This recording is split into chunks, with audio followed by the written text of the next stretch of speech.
I wanted to just do an example of how to do a chart because it can be a little bit confusing on how to do charts. So how to mix, and how to do one gradient lighter each time. And what you will do, what I did is I just kind of created a system for it. So the pure palette, now if you remember right, the pure palette is a totally different chart than your other 10. The pure palette is all the colors individually. There's no mixing going on here. It's just lightening. So that's the pure palette colors. Then your next 10 charts are going to be mixes. And I'm going to demonstrate doing mixes too. So I went ahead and started my cadmium yellow light because it's the first and the lightest of all of the colors, of all the hues.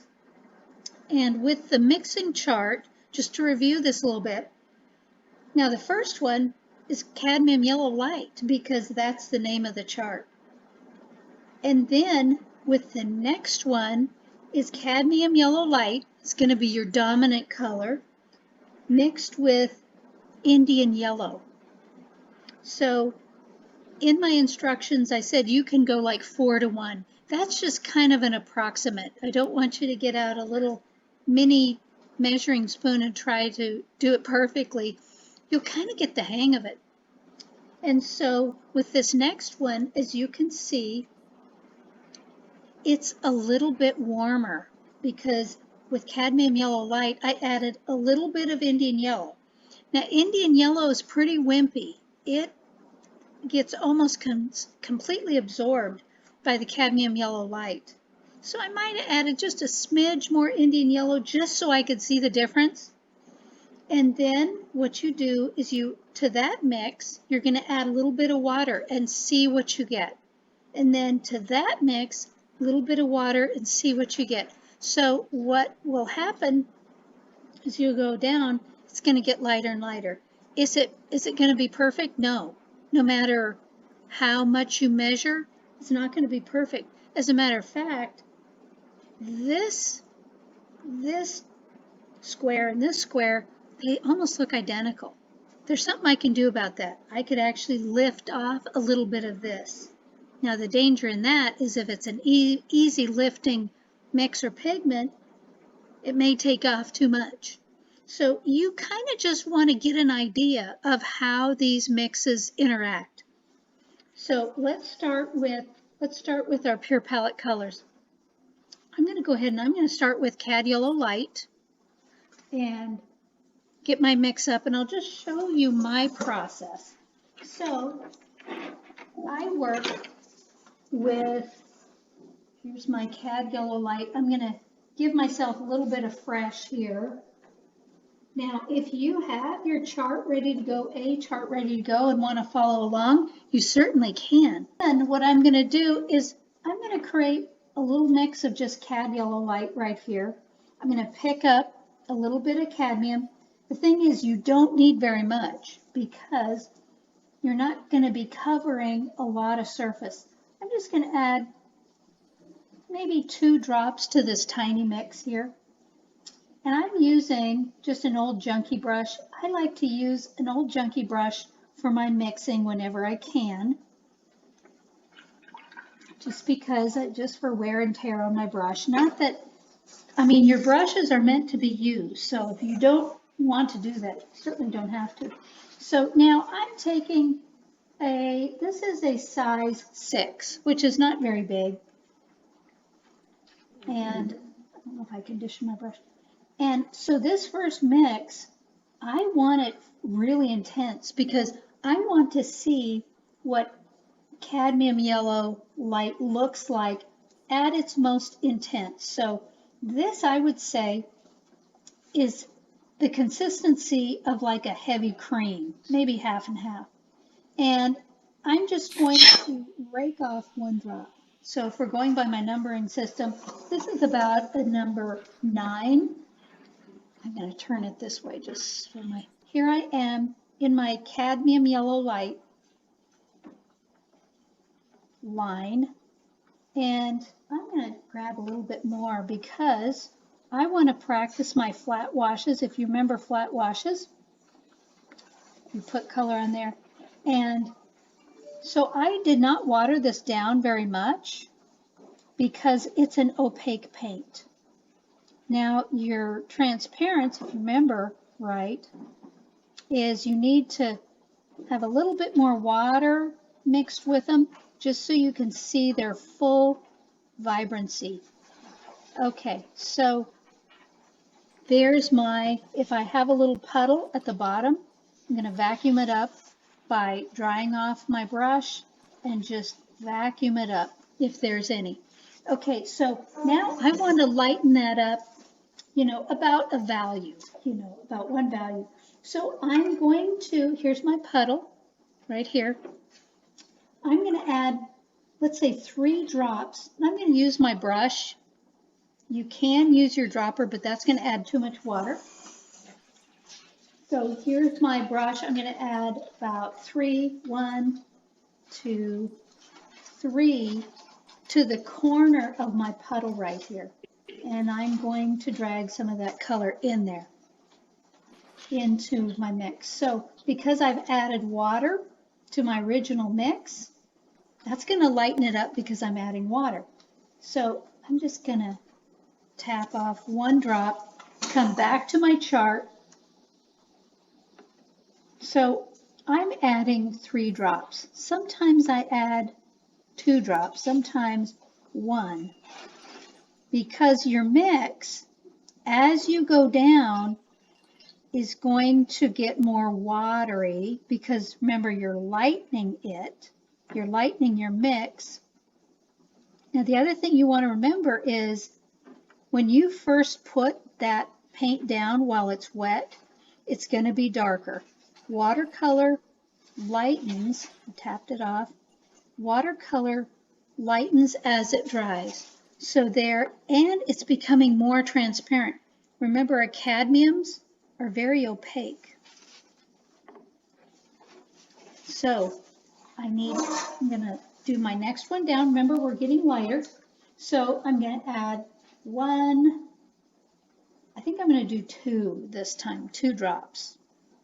I could go 3, but I'm going to do 2. Now it's waterier, so I'm going to let a drop come off my brush. And I'm just going to tap a little bit off, come back. So it should lighten up. Now it's looking an awful lot like this value right here, but remember this value is still wet, and so is this one, so we really won't know what those are until they both dry. But with each mix, I'm adding a little bit of water and diluting it. I'm also making this cadmium more transparent. Now, here's another trick you can do. If it looks like this is going to be too dark, you can go back over and just sop up just lift off some of the pigment. And you'll get into this kind of rhythm and you'll just know. And that's the beauty of this exercise is you're getting to know your paint. You're getting to know how to do a flat wash and lay down color. Okay, and then I think I'm going to add 2 more drops to this mix. And I'm kind of staying out on the corner of my mix. Notice I'm not adding water to my full mix over here because it's not going to dilute it a little bit. So I'm kind of working on the corner of my mix here and come back over. And I do it kind of like a flat wash, start at the top. I am using my watercolor easel just because I like to use the gravity. So my board is tilted. I have my chart taped to my watercolor board, and my watercolor board is sitting on my easel. I'm going to lift off some of this. It looks like that could be a little bit too dark. So I'm going to lift off a little bit. and that's lifting off some of the pigment. Now it looks like about this value here, but remember this is wetter than this. And now I'm going to add a couple drops again to the corner of my mix. And I just want a little bit of pigment in there because I want to see what it would look like just with a very small amount of cadmium yellow, which adding that much water turns cadmium yellow into a transparent wash.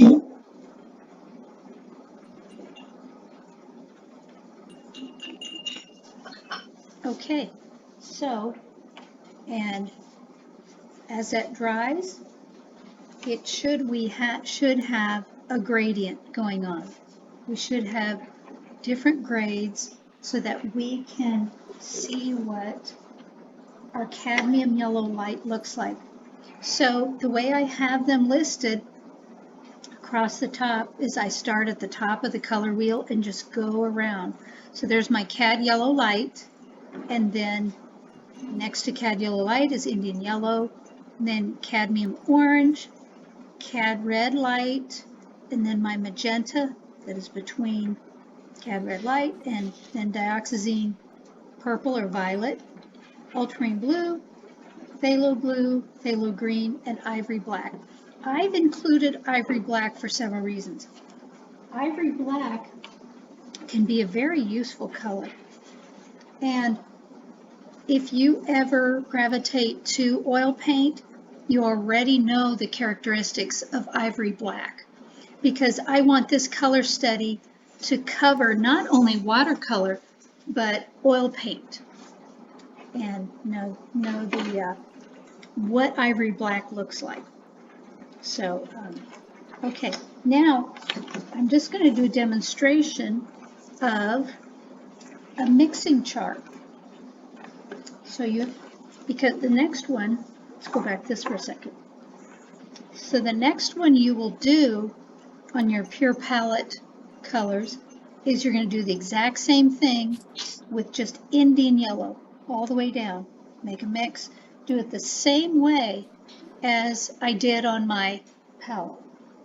Okay, so, and in between, this is what I do, in between mixes, just to make things more efficient, is I'm going to use that same spot. So I'm just going to sop up the previous mix with a paper towel.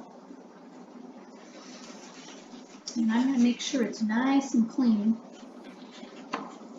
because I don't want my next mix to be influenced by previous mix. And I just use this same little well every time. Okay, so now I'm going to demonstrate my cadmium yellow light chart. Any questions so far on this? Okay.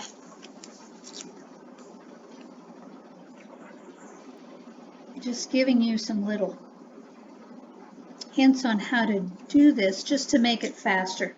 You'll get your own system down here. So I had, at the academy, I actually had my instructors do charts just so they knew how to teach it.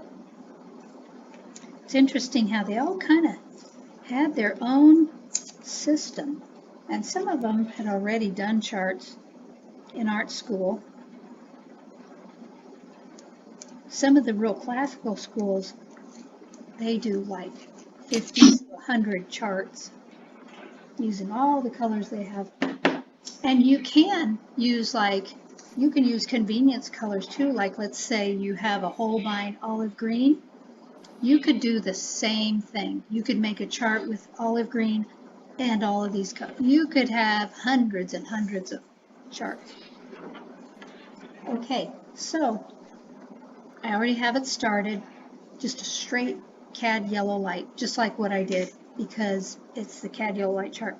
And then remember, I added a little bit of Indian yellow. Then when it came to cadmium orange, yeah, they both were pretty strong pigments.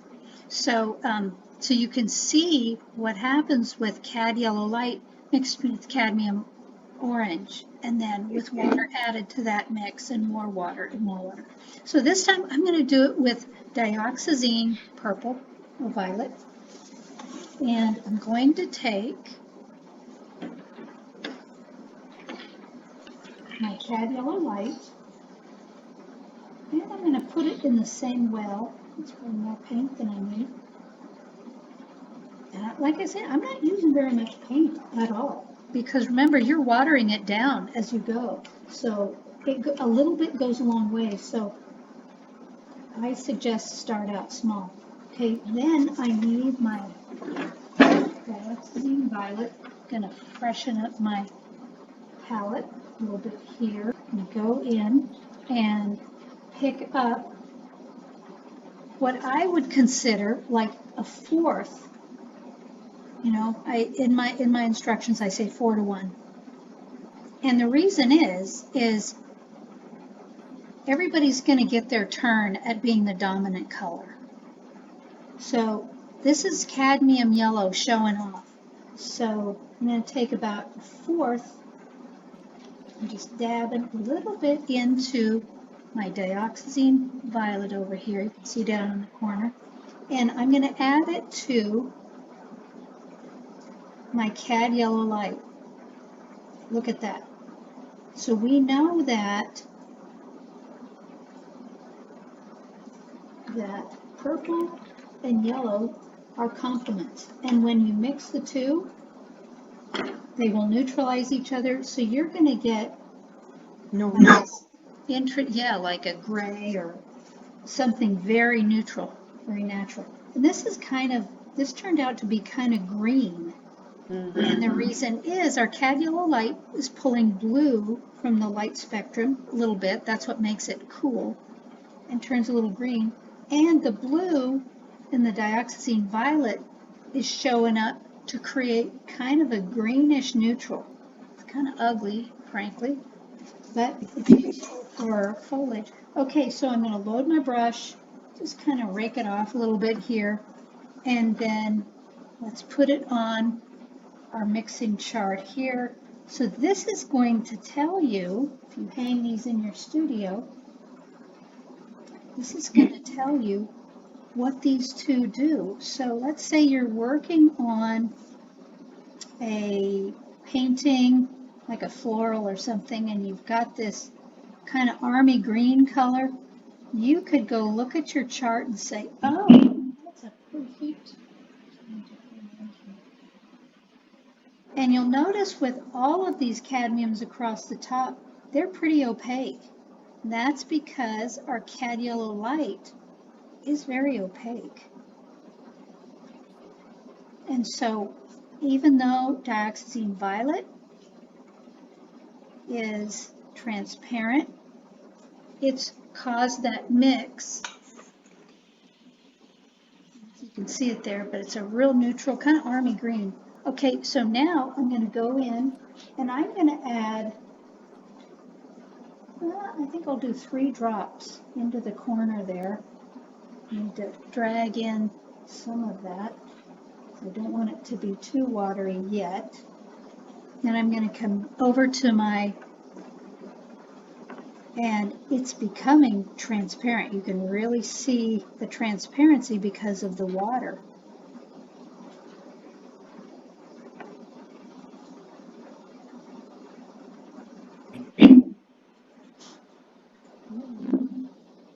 It seems to have jumped up quite a bit in value. I might drag in a little bit more pigment, put it up here. I'm not sure if I want it to get that light this fast. And your chart will probably look different than mine or anybody else in the class. It's going to look a little bit different. So I get to the bottom and I've got kind of a puddle there. And I'm going to tap it off, dry off my brush to a degree, and vacuum it up. So there we have the next one. Okay, then I'm going to add 2 drops this time because it seems pretty watery. So I add between 2 and 3 drops. You could start out with 3 drops added to your mix to see if that works. Now, being in Colorado, where most of you are, you're going to have some evaporation pretty quickly. And so you may want to do 3 drops. But Joanne, where you're at, the moisture, you may want to just do 2 drops to lighten your mix. So then when I get to the bottom there, so look at the difference in transparency just by adding water. So a lot of artists, watercolor artists, don't like to use cadmiums because of their opacity, because you can't see through them, they're not so transparent. Cadmiums can make beautiful transparent mixes. Okay, now I'm going to add 2 more, I'm going to do 2 more drops to my mix, and it'll lighten it. So what you want to do is add drops to the corner of your mix, kind of swirl in some of your pigment, and then add it. But I add the drops to the corner of my mix. I don't drop it into the big mix, just a little corner of that little mix. That's my system. You can do whatever system works for you, but this works for me. Now this is looking a lot like this mix right here, but we know that when this dries it's going to be lighter and I should get that gradation. Okay, 2 more drops to my mix. Swirl it around a little bit. It should be pretty watery and pretty light by now. It's not meant to be a perfect gradation. Just get close. Just get an idea of what these colors look like. Once you get started, you kind of get hooked and you just keep going. Mostly because of the discoveries that you make. I mean, who would have guessed that Dioxazine Violet and Cad Yellow would make this really interesting neutral green? But it makes sense when you think about it. Now, going back to this one, this Cad Yellow, Cad Orange, and Cad Yellow Light, this Cad Orange mix, these two I feel are just a little bit too similar. I can come in and just take pure water in a brush, and I could paint over, I don't know if you remember a month or so ago, we were doing lifting. That's what I'm going to do, is I'm just going to loosen up the pigment on the surface.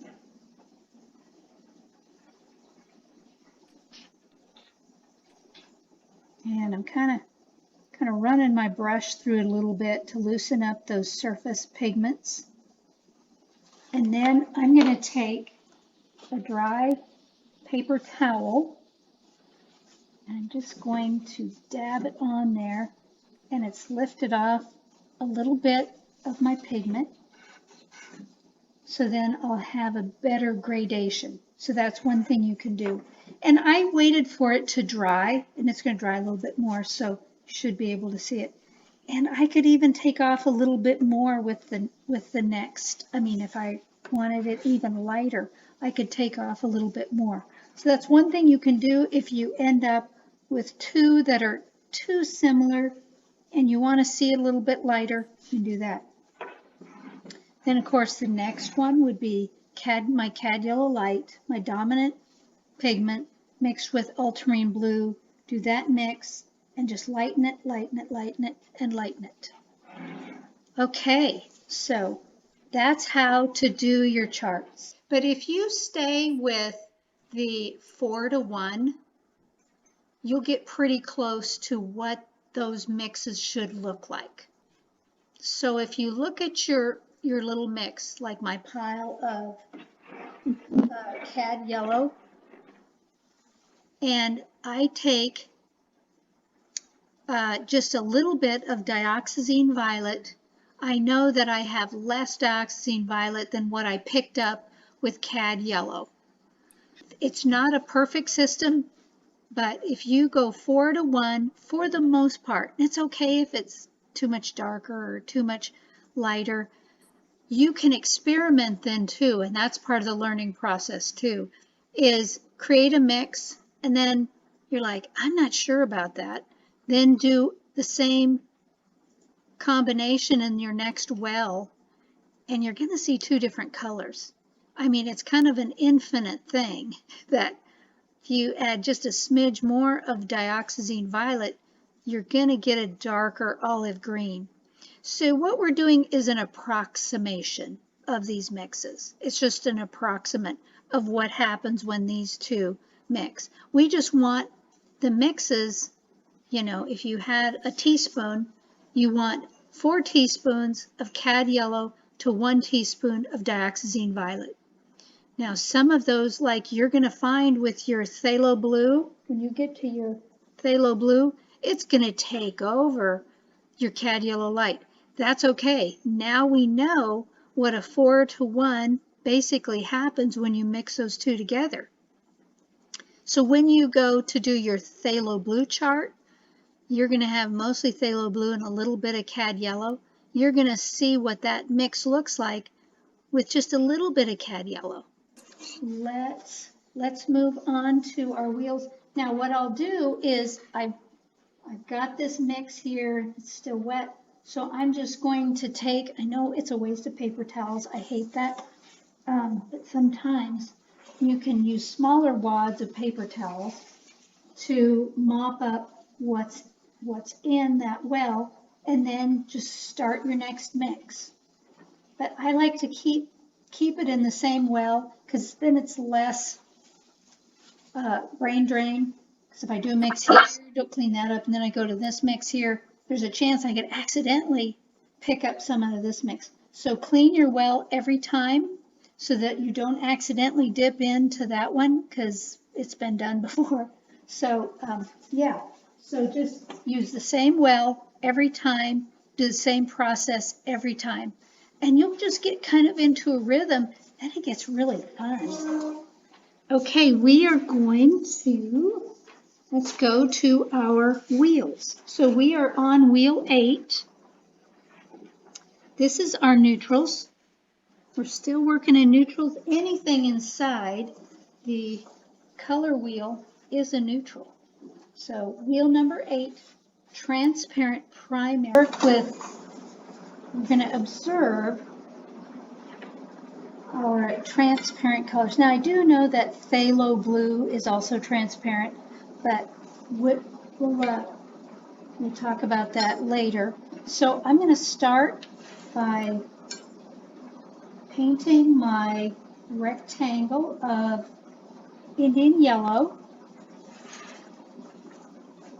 right here, because that's where it lives. Remember, our cad yellow light lives right here. Indian yellow is our transparent yellow, or our cadmium yellow is our opaque.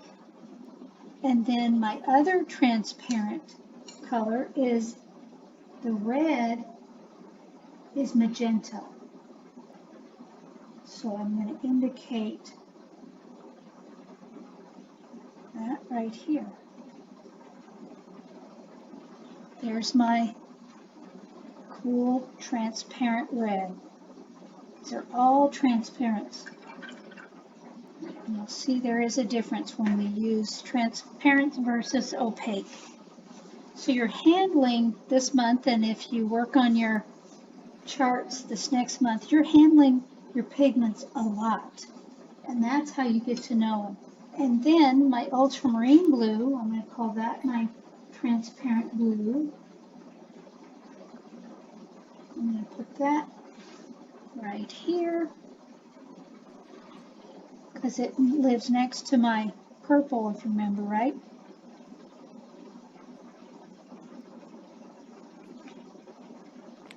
And have to use a little more water with those transparents to see their full vibrancy. So you just want to remember that also when you're mixing, doing your mixing charts, is that use a little bit more. You want to create the most vibrant colors, the most vibrant mixes that you can. But when it comes to ratios, you're also going to have a lot of neutrals. Okay, now let's see what happens when we join all these together. So we already know what happens when we mix colors. We know that if we mix alizarin crimson or magenta and ultramarine blue, we're going to get a pretty vibrant purple. And we also know that when we mix alizarin crimson and Indian yellow, we get kind of a neutralized orange. And then if we mix ultramarine blue and Indian yellow, we get some really beautiful, clear, warm greens because there's a little bit of red being picked up at the light spectrum, a little bit of red out of the ultramarine blue. So you're going to get these really beautiful kind of neutral greens. Okay, so let's start. This time we are going, I'm taking my brush. I grabbed a fairly good sized brush for this, a number 12. And I'm going to, for the most part, cover the whole inside of my color wheel here, saturating it pretty good because I want it to stay wet for a little while.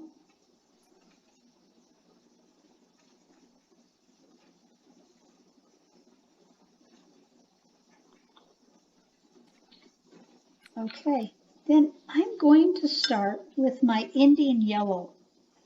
And I know that Indian yellow's this beautiful yellow, and it's very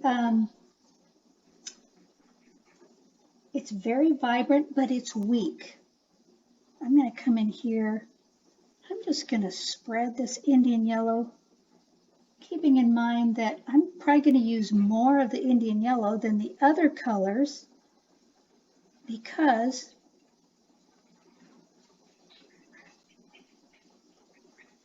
I know that those other colors are stronger. And you'll learn that as you go along in your mixing charts too. When you do your Indian yellow chart, you'll find that all the other colors will try to overpower it. Okay, now I'm going to take my magenta and I'm going to bring it into the inside of my circle here. So taking my cool magenta here, a little bit less, making a little bit less powerful mix. Let's bring it in here. Just kind of playing with color here as we're learning. So we can certainly see that the alizarin crimson or magenta, they're being neutralized just a little bit. And it almost, as it dries, it leans towards kind of a red-brown.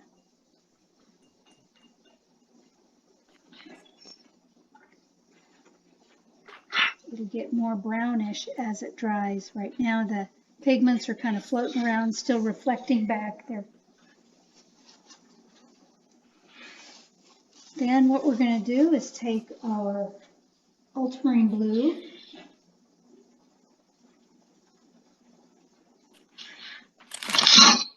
and I'm going to come over from the ultramarine blue and I want to land kind of in the middle of those two mixes. So this is one version of the John Singer Sargent mix of black. So you can see that it could create a really beautiful, beautiful black. The alizarin crimson and the ultramarine blue, or the magenta and ultramarine blue, also creates a really beautiful dark, almost black. It also is showing us that the transparent colors are very dark. You can play around with that a little bit. Any of these wheels, especially if you enjoy color and playing around with color, you can redo any of these wheels and former wheels just to, and that's how you learn color, is playing with them. Rather than trying to learn it on a painting that you have invested in a lot of the drawing, you hold back a little bit, especially with watercolor, because watercolor is considered not very forgiving. Once you make a mistake with watercolor, you're done. You can try to lift out some of the mistake, but this is where you want to play. This is, we're playing with color. It's like little kids, that's how they learn, is by playing. Now when that dries, that's going to show us some really beautiful dark neutrals. Beautiful grays in there, in this mix too.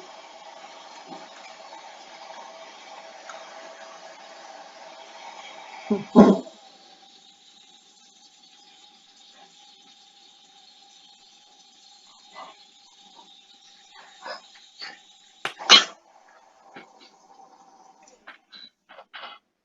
can play with this idea also on just a piece of test paper. Okay, this is our last wheel.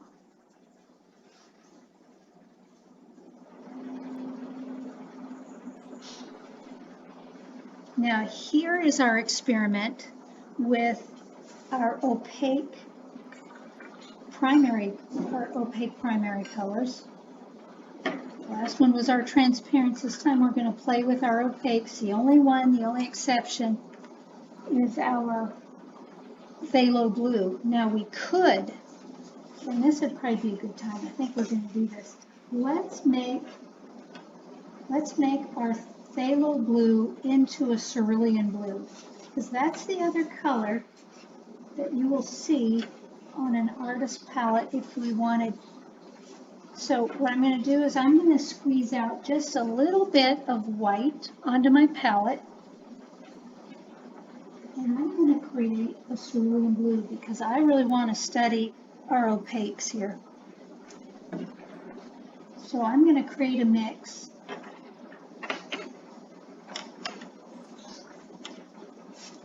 So I'm going to take a little bit of my white,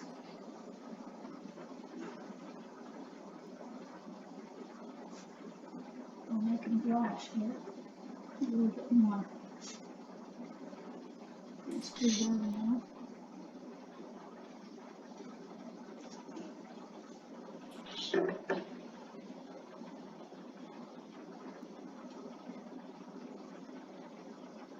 And you can certainly buy cerulean blue. Last time I checked, it was pretty expensive. But you can make your own. This is the only mix I would recommend if you're going to make a mix. Now I've got my white there. I'm going to take just a touch of my cool blue, my phthalo blue, just a touch of it. I'm going to add it to my white, and a little bit more. There's cerulean blue right there. If you ever want to know what cerulean blue looks like, I love it.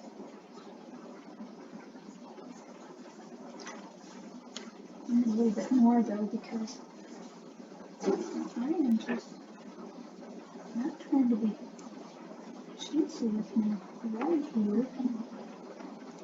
A little bit bigger mix because I want to carry that blue into the center of my circle, and it's drying out really fast. A good size mix here.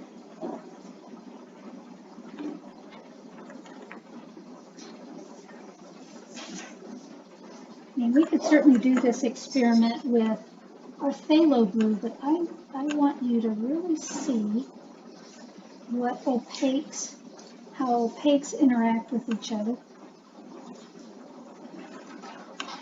I'm just using my old mixing brush here.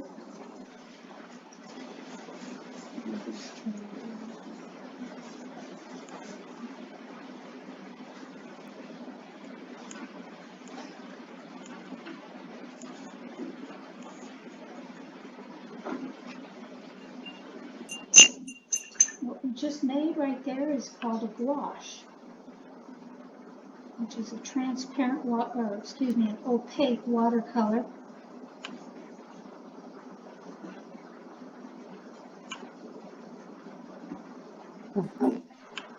Not beautiful? I love that mix. It's great for skies, at least the horizon. Anyway, it's close to the earth. A cool blue, cerulean blue, it's good for that. A little bit more blue, I think. We want to get the full effect here.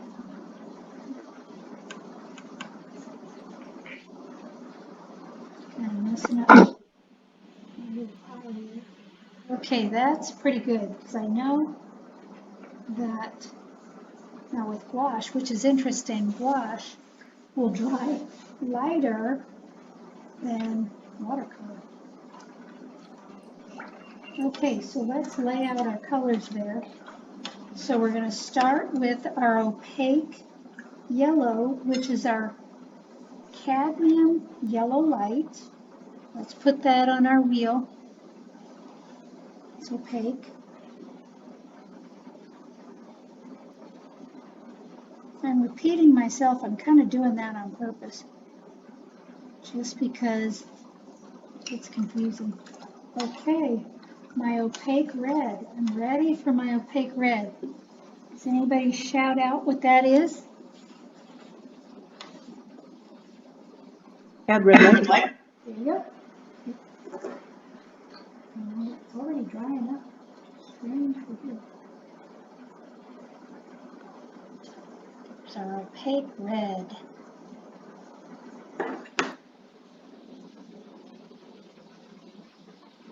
Yeah, you'll find as you start working on these charts, you get on a roll. Okay, so my CAD red light is close to my yellow, so I'm going to put it up here.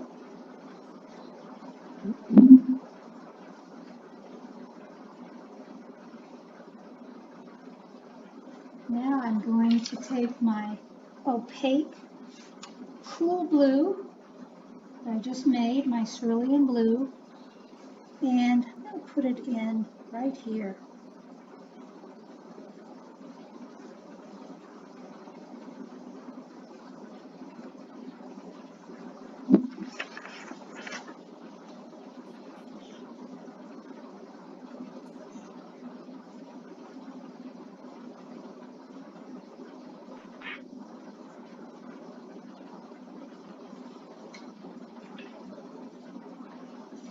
Now we're going to do the same thing. We're going to wet the center of our circle.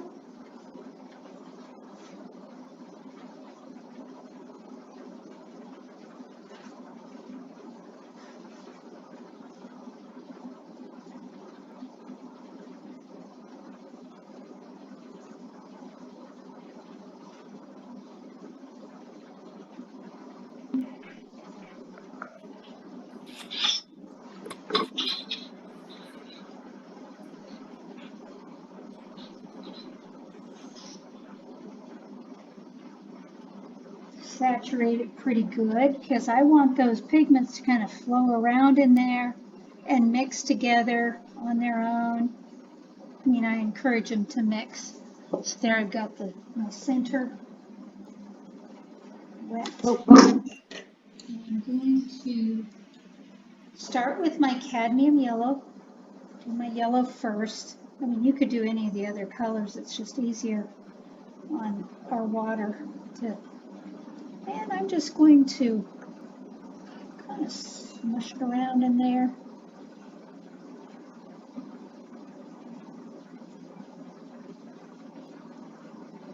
See it, I'm putting, I'm using a fairly thick mix of yellow in there because I'm putting it in on a wet surface, which is going to dilute a little bit. Then I'm going to go in with my red, my warm red, Cad Red Light. You can see right away the difference between an opaque pigments and how they interact versus the transparents. And we're going to do the same with our opaque blue, our cerulean blue. Rinsing out my colors really good.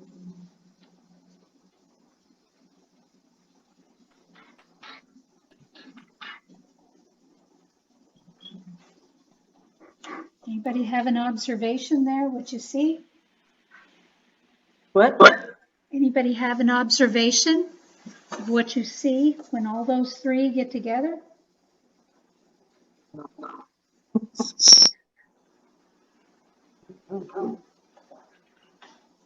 I'm seeing greens. Green. Yeah, green or black. Yep, green and these nice neutral grays. Yeah. And it'll only get so dark, this mix. It'll only get so dark because you're dealing with opaque colors that are reflecting back the light. It's not absorbing. And if you lay the two of them side by side, let's make an observation here. You can really see the difference between the two and how those pigments interact with each other.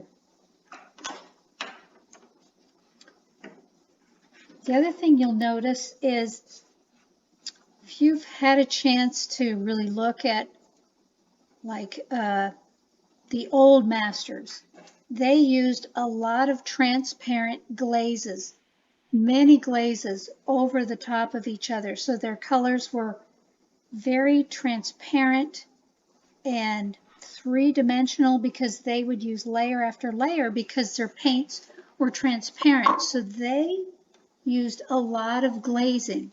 So you could see where your transparent colors, whether they're watercolor or oil paints, these colors work best for glazing.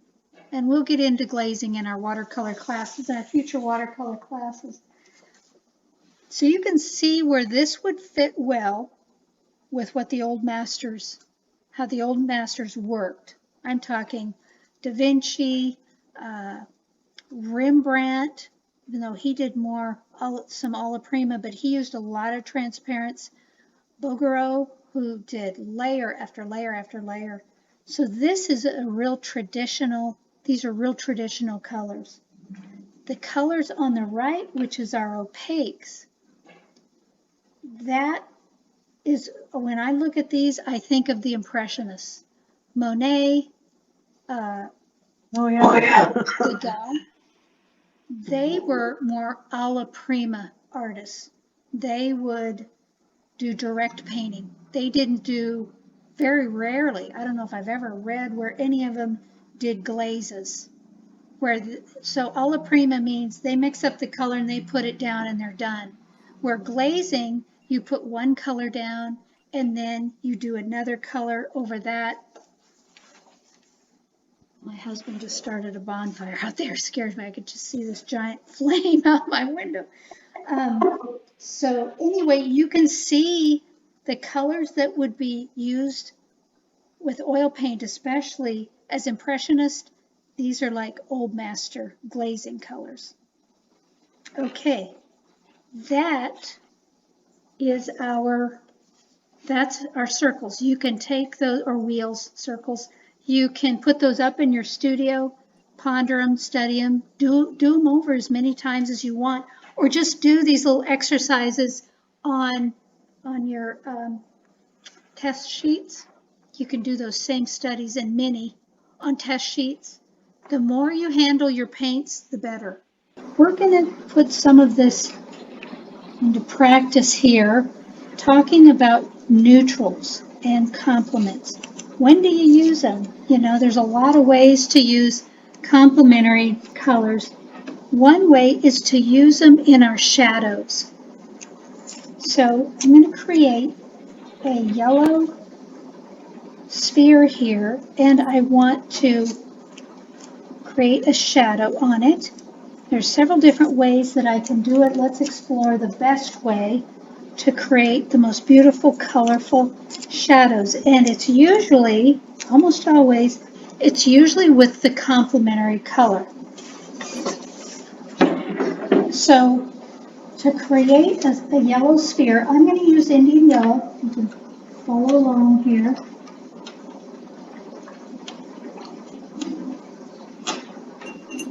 Go ahead on my brushes and stuff. And the first sphere I'm going to do here is, I'm going to use the top center one, just it's easy. I'm going to take some of my Indian yellow and I'm going to create a mix right here.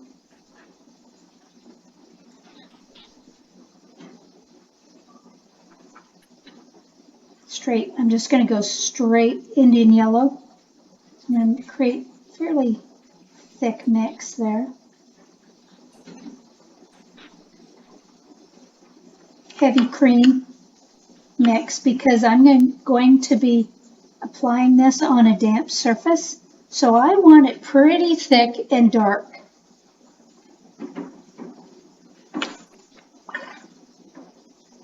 Now, to create a shadow, it's always good to create your shadow with a complement, because in real life, that's what you will see.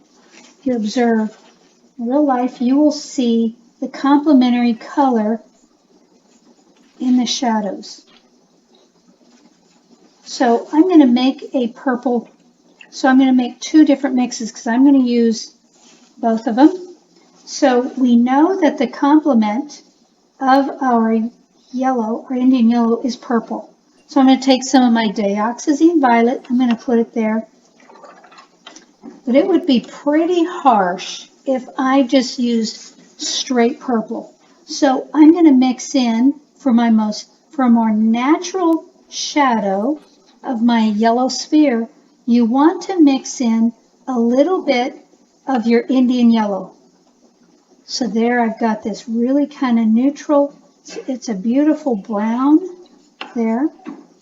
That's one way to create a shadow in a yellow sphere. And you could do a lemon or a pear and a yellow fruit to experiment with this. But I wanted to keep it simple, mostly because I wasn't sure how much time we're going to have. Now another purple that's really popular on a yellow piece of fruit is Indian yellow and create another mix of ultramarine blue and your cool red. You're going to create a purple over here, and it's kind of a sparkly purple. So I've got a sparkly purple here, but we don't want just straight purple. I'm going to add, so here I've made a purple with my magenta and my ultramarine blue. It's a nice vibrant purple, but I'm going to add a little bit of my Indian yellow there. If you just look at those two mixes as shadow colors, you can see which one will work better or which one is more pleasant to look at. I find creating shadows on yellow objects like fruit a better shadow mix rather than dioxazine violet and Indian yellow is ultramarine blue and magenta, then add a little bit of yellow. So you can see the more beautiful shadow color there. So, you know, and it varies with different colors. So let's experiment here. Some artists like to use black, you know, as a, and that's what you'd think is, okay, I want to create a shadow, I'm going to use black. It's not the best choice. You want to use the complement. So I'm going to dampen my sphere here. We could have done fruit, but since I can never get my fruit right, I thought I'd do a sphere. No, just kidding. Spheres are just easy to draw, easy to create. So, and I just didn't want to get too carried away with it.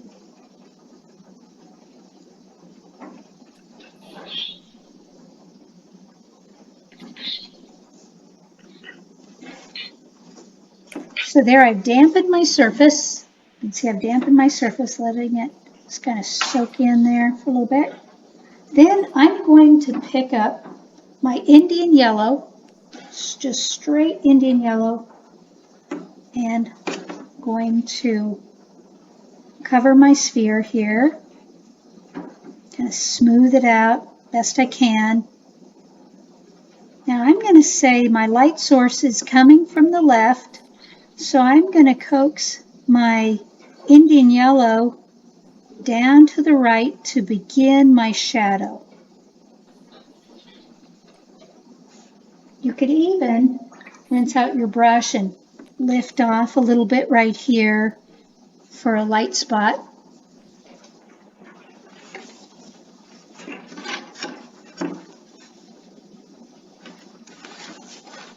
Now I'm wanting a little bit more Indian yellow, especially in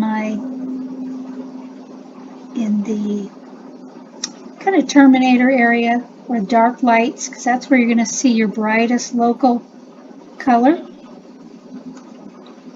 So I'm already seeing that my sphere is becoming three-dimensional. Lift out some of the color. Now I'm going to add in the first mix I made, which is my dioxazine violet and a little bit of Indian yellow. And I'm going to put it down here in the shadow area. That creates an okay shadow. It works because it's the complement of yellow.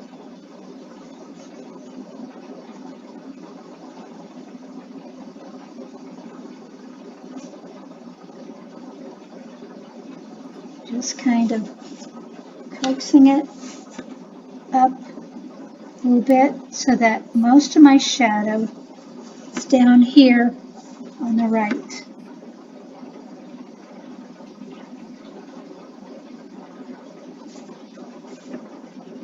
So just because dioxazine violet is a true one pigment neutral for the shadow, it's not necessarily the best choice, is it? It's kind of dead looking. Okay, now we're going to do the same thing. So we are working with complements and we're working with neutrals. We created a neutral by mixing our yellow and our purple to create that shadow. So shadows, almost always, you will see the complement. So now I'm going to start, we're going to do our second observation here. I'm going to wet my sphere here. I'm going to make another observation here.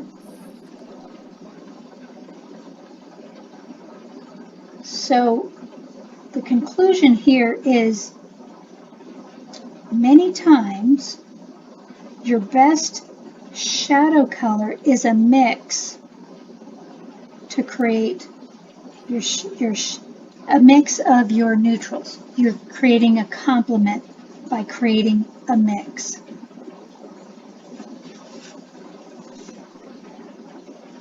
Okay, now I'm going to go in again, pick up my Indian yellow, creating another sphere here, but we're going to observe the shadow color mix. So sometimes when you're looking at shadows, when you're painting, like whether or not you're using a reference picture or out plein air painting, you're going to be stumped because the shadow's just going to look like this dark, sometimes black, but almost always it's a colorful shadow.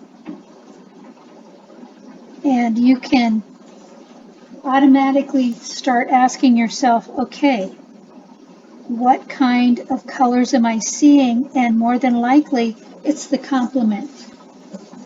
Like if you're out plein air painting, now I'm adding more yellow into the bottom of it, and I can lift out a little bit of my highlight area here with my dried off brush just to create more. So I've dropped in more Indian yellow down here to begin my shadow down there.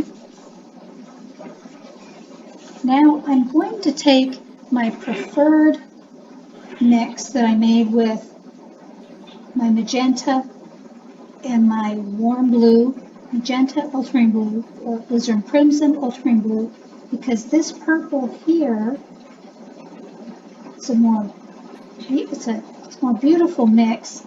And also I added just a little bit of my Indian yellow to it, not straight purple. I add a little bit of my Indian yellow to it. I'm going to drop it in down here, and you can see the difference in the shadow. Much more beautiful shadow than the dioxazine violet complementary color.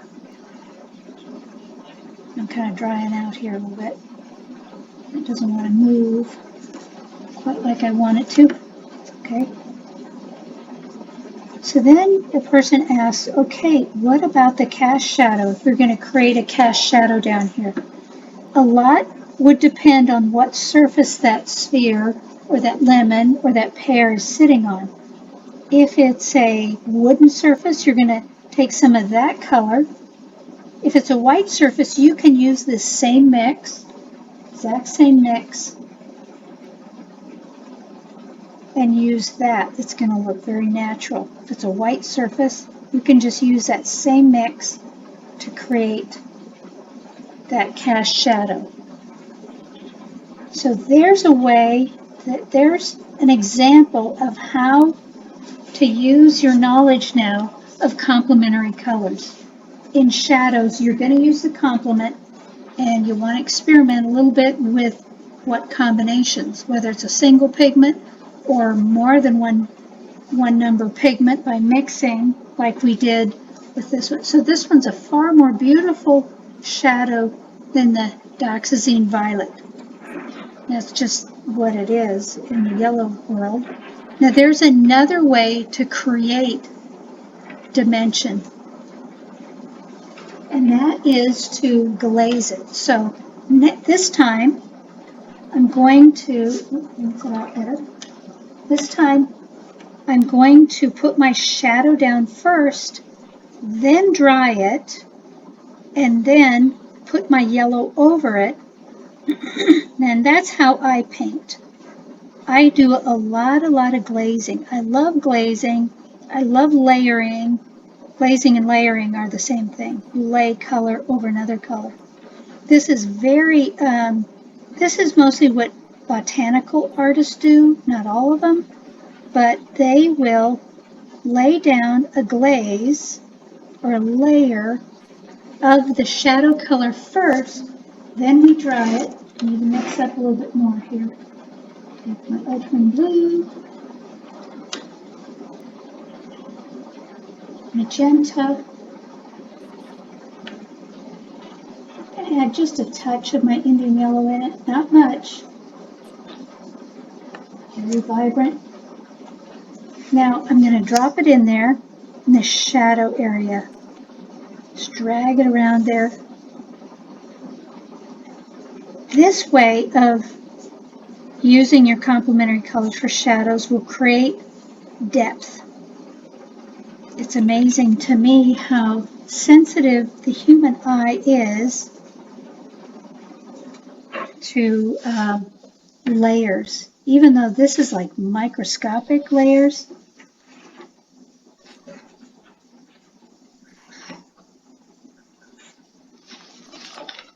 Just lift up a little bit.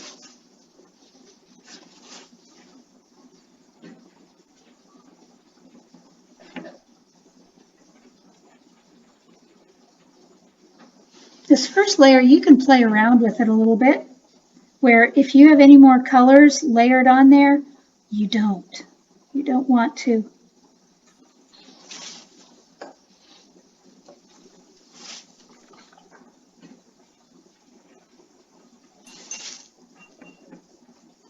Now I'm going to dry it, and then we're going to layer yellow over it, and that, what you will see then is the violet is going to peek through the yellow and create a beautiful hopefully it turns out beautiful, beautiful three-dimensional effect. But there's our violet right there, the complement of yellow.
Okay, so hopefully that's dry enough. Now, when you, especially working with watercolor, it's very easy to disturb our purple there.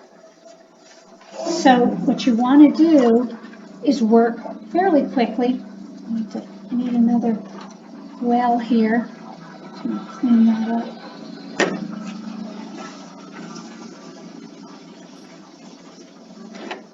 So, and the more we saturate this, excuse me, the more it will loosen. So I'm going to make, well here, I'm just going to use this mix here. So this is my pure Indian yellow mix. And it's fairly, I'm going to add a little bit more Indian yellow in there.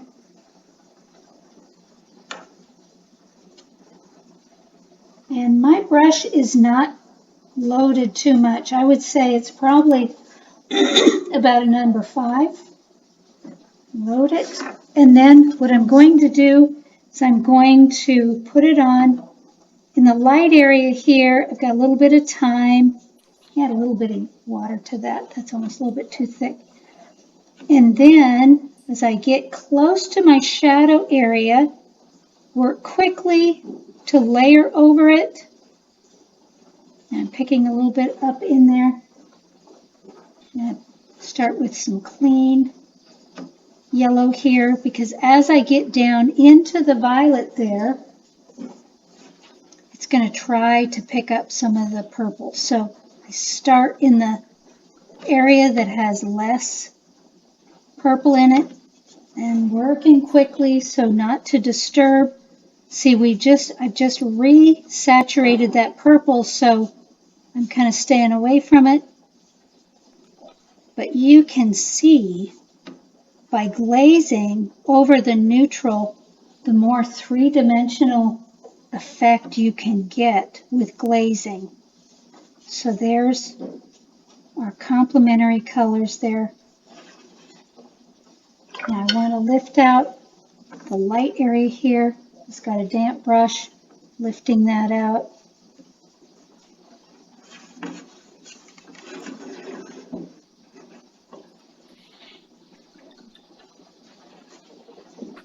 So this is glazing over the neutral. This is mixing two different purples. Now with this with this type of work, you have to use your transparent colors. How are we doing time-wise? See if we can do one more. Ooh, close. Okay, now we're going to do reds. So you can do yellow, reds, blues, but use your transparent colors. Okay, let's see if we can get one more here done. And I know summer's probably got to go, so at least we'll get it started with you. We'll do the same thing, but again, we're using our transparents. If you use opaques, and you can certainly experiment with your opaques, but what will happen with your opaques, your cadmiums, is they're going to get murky and muddy. And not only that, is they're not transparent, so they don't work as well for shadows. They don't work as well for glazing. So we're going to make a puddle of our magenta or alizarin crimson.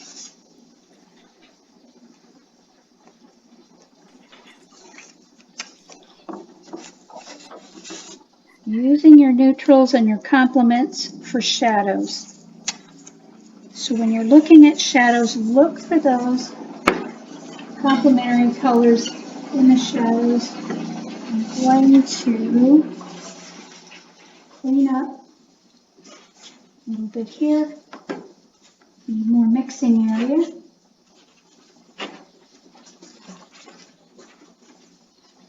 With these exercises, you just go through a lot of paper towels. I hate it, but it's just the nature of the beast.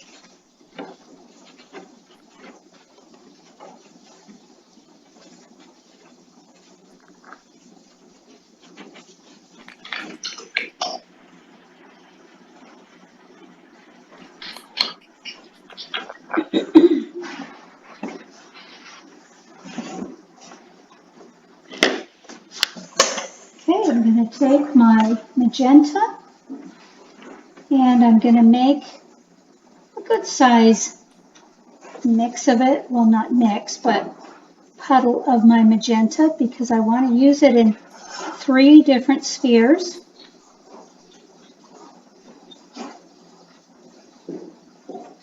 So these exercises here are just, it's an application of what you're learning about neutrals and complementary colors and how you would use them in a real painting. Okay, now we know that the complement of red is green. So I'm going to take a little bit of my phthalo green. Let's see if you guys can see it. A little bit of my phthalo green here. And I'm going to make a mix of it. Woo. And you'll find in this experiment that it's not going to be as beautiful a shadow as a mix. So the mix that we're going to make is our Indian yellow and ultramarine blue. I could use my phthalo blue because it's transparent too, but I found it doesn't create as beautiful a mix also notice in shadows, we're using a lot of ultramarine blue. Ultramarine blue is probably the most used color on the planet, I tell you. It's on every artist palette that I know. So there I'm creating. Now I am going to add just a touch of my magenta into each one of those mixes. Well, you know, and you may find that you really like the phthalo green as a shadow. We'll see. I think what I'm doing here. That got kind of more neutral than I wanted. Yeah, I want a little bit more ultramarine blue in there because it's the shadow of my magenta. Okay, let's start with the first sphere here. When my water's getting murky. With these color studies, I like to keep my water nice and clean.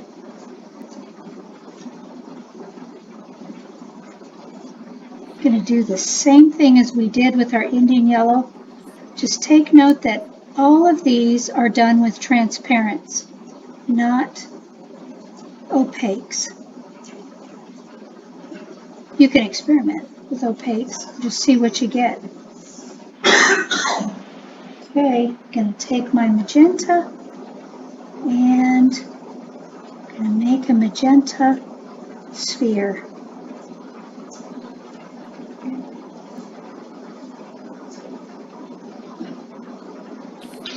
Now we're not going to get to the blue spheres, but you got the idea.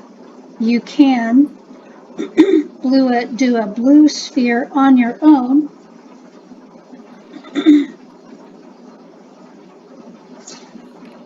With other, you know, with your creating orange mixes.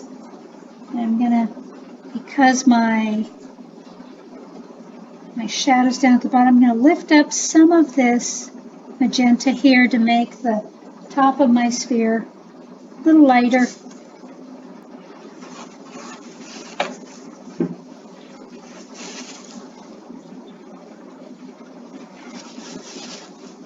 Bottom of my sphere, and a little bit more of my magenta. Then I'm going to go in with my phthalo green. It's pretty.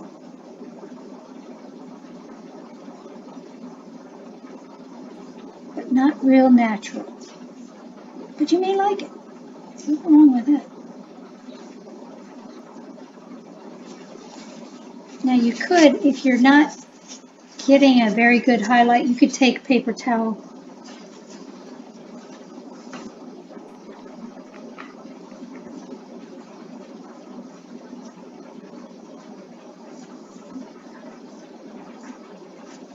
That's phthalo green.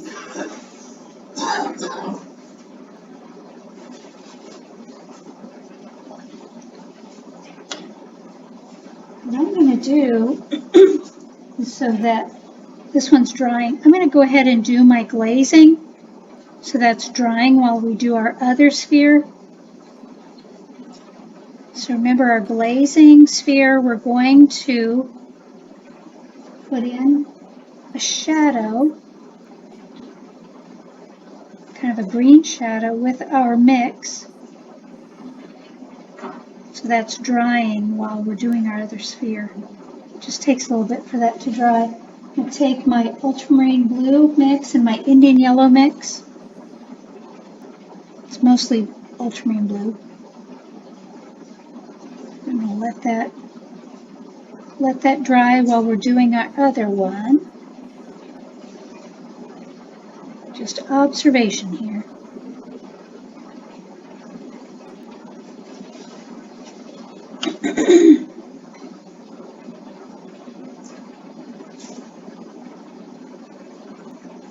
Just dragging some of that color out into So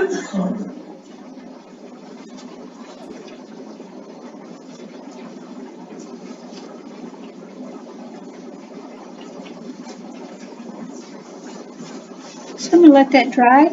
Let's go over and do our other shadow experiment over here. So again, I'm going to wet my surface.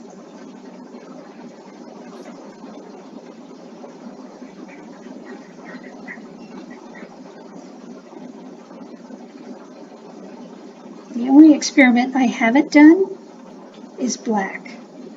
And some people use black, but boy, it's not your best choice for shadows. But many beginners will do that because they're not quite sure. They just know it's dark. The shadow's dark, so they're going to choose either like a Payne's gray or black. It's not always the best choice. Okay, now I'm going to take my magenta, do the same thing, and this time the neutral complement is going to be the mix.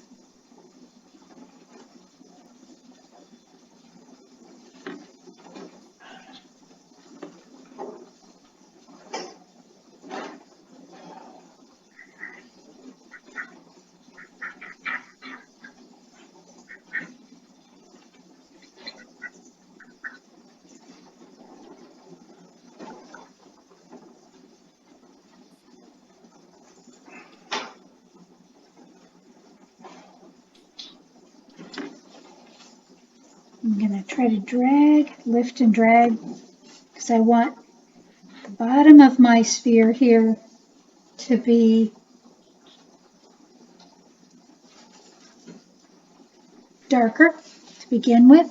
Now let's add the shadow. Again, it's my mix. It's my green mix.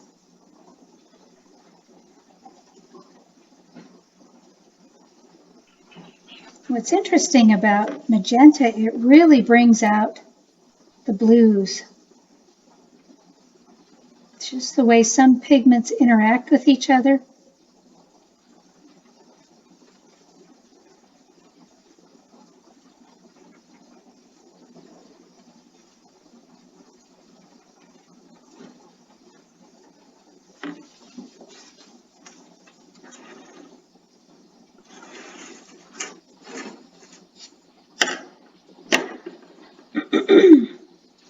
Lift off. I'm just taking dry paper towel to make a highlight there. Okay, I'm going to dry the glazed one over here.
Okay, I'm going to say that's dry enough, even though it could be drier. Ideally, to do glazing, it's better to let it dry overnight. And then the gum arabic has a chance to dry and really seal those pigments to the fibers. Okay, I'm going to pick up my magenta and start again, sneak up into the glazed area.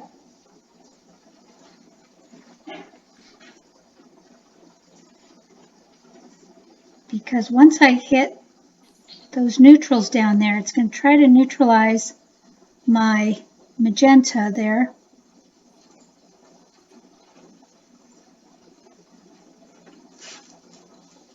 little bit more water. And just pull it down over my glaze, my complementary color glaze.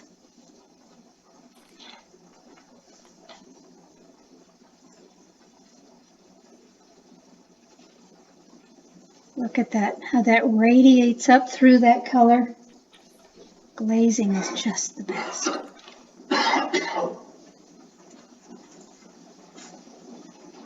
And there's just something about glazing that makes the object more three-dimensional. And I think it's because it's one layer over the other. Mm-hmm. So you're looking down into layers. That's so much more vivid. Isn't it though? Isn't it just, I love glazing. I love it. That's great. Well, I'm getting a little bit of wash back. That's okay. I'm going to lift out my highlight there if it'll let me. Might have to re-wet it, lift it off. So you can also experiment with your blues with your transparent complementary colors. Okay, everybody, that wraps up color theory. And January is when we get back together again, and then we're going to be applying more of these ideas to our January class. So have a good Christmas. Merry Christmas, everyone. Thank you, Janine. Any questions before I go? Everybody doing okay? Okay. Yes. If you have any questions, just email me or text me if you have my number. I'm free with my number, so, or call me. Okay. This is recording one of my watercolor paintings. Yes, please do. Cool. Okay. Thanks, Janine. Oh, I thought you were going to show me your watercolor paintings. Wait, let's see. It's summer. Oh, let me add a pin here. Let's see. Oh, summer. Oh, that's beautiful. Cool. Very nice. Pretty. Wonderful. Okay, and you've done watercolor for a while, haven't you, Summer? Oh, she must be muted. Nope. She's muted. Okay. Very good. We will see you in January for those who are signed up. Thank you. Thanks, Janine. Bye-bye. Bye.